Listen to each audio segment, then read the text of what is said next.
best we give. Today we are going to explore the basic formulas that will take your spreadsheet skills to the next level. Let's take a look of some of the most commonly used formulas in Excel. We have sum, subtraction, multiplication, division, percentage, average, and count.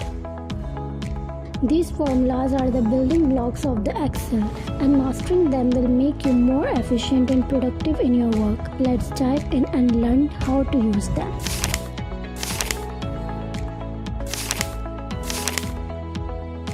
Now let's learn how to use the sum formula in Excel.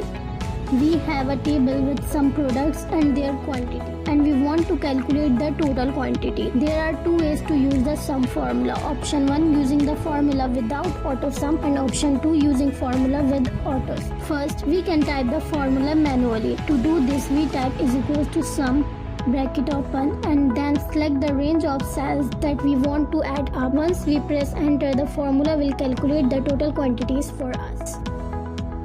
The second option is using auto sum.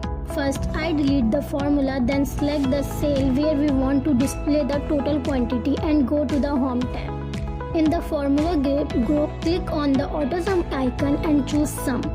You can see that Excel will automatically detect the range of cells to add up and insert the formula.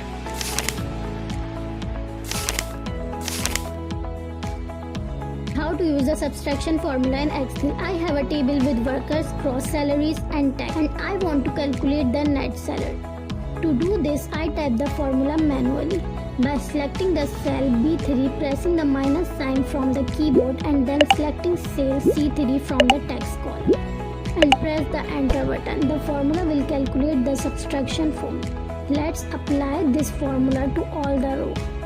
There are two ways to do this. First, I can copy the cell with the formula and then select the row where I want to paste and press the Ctrl V key from my keyboard. Multiplication formula. I have a table with product, price, and quantity. I want to multiply the price and quantity to get the total.